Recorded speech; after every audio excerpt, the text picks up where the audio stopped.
Hey, how's it going? I'm going to be showing you a quick fix for the LG 34UM95P. This one's a CP. Not sure that makes too much of a difference, but this can work with a few other monitors from LG, as I found out. So anyways, if your LG monitor is not turning on, it may have something to do with the IC205 EEPROM chip. That could be completely wrong, the way I described that. I'm not the most familiar with these things. Anyways, I'm going to be showing you how to get it jump started. We have a few different ways that we have used. We have a few monitors, and here we have this one that we're currently working on, as well as two right over there. That one's already been working. Now, the issues with these were subject of a power outage that we had, and I'm just going to show you what we did for a few of these. Now, once again, I am no technological engineer. I don't work on these for work. I don't do any of that. So what we have here though is we have the multimeter. Now for this first part we're only going to be using 20,000 ohms, and I'm going to show you what we're going to be doing. Now this particular method worked for one of the monitors, not for the other, but what we did is we took our black lead here, went to the positive right down here, the P900, and then using our red lead, which I only have one hand, so I can only really show you one at a time, we would come down here to the IC205 chip. Now, these are lettered 1 through 4 down, and then 5 through 8 up. So we only need a few of these chips. So we need 1, which is CS. We need 6 here, which is, I believe, VCLK, SLCK. I forget the exact wording of it. And then VCC, which is this top one, 8. And so what you're going to do is you also need to have the monitor powered on while doing this. I don't have it powered on at the moment, so I can show you. But just be careful while you're doing this. I'm not saying you should do this. You should have somebody who's a little more qualified do this for you. But if you are absolutely desperate, you can do this. Alright, so I still don't have the monitor powered on because I still can't do this with only one hand. But what you're going to do is while the black lead is on the positive P900 at the bottom, you're going to take your red lead right here and you're going to put it down by the CS chip. And you're going to hold it there for about 5 to 10 seconds.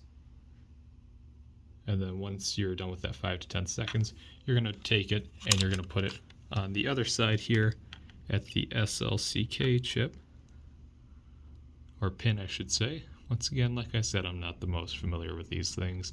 I just do what I need to save money. And once that sets for long enough, you may notice that your monitor is going to turn on. Now, how might you know this? There's a few holes in the monitor, such as that one, and this one down here. You will see a light appear through those, just a white light from the LED. And that's how you'll know that your monitor is powering on.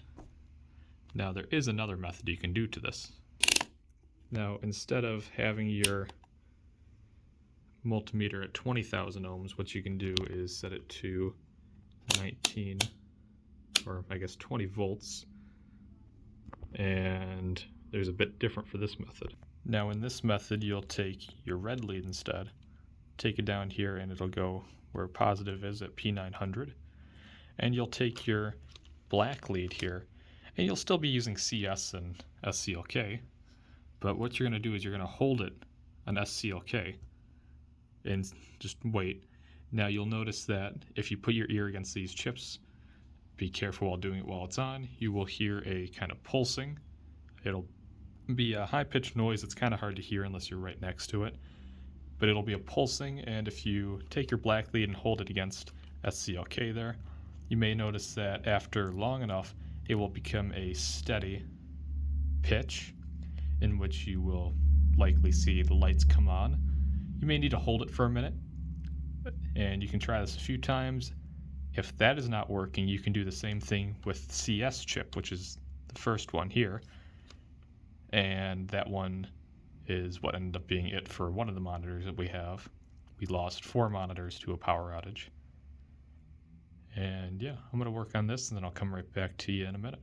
Alrighty, I'm back here. So in this case, I was using the red lead here at the bottom, and I was using the black on the number 6 SCLK, which is going to be what, like I said, it's going to be 4 going down on one side. You can see the numbers there, then 5 to 8 on the other side. Now this was just working a second ago, and it appears that it turned off. You may have to try this a few times just to get it to stay on steadily. Now here I can show you. That's what the light is going to look like. You'll see it peering through. And what you're going to want to do then is reset the monitor in the monitor settings. I'll show you that here in a second.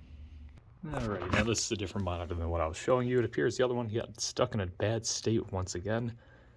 It's just what happens with these from what I've noticed. The LG does a terrible job with the sudden loss of power states.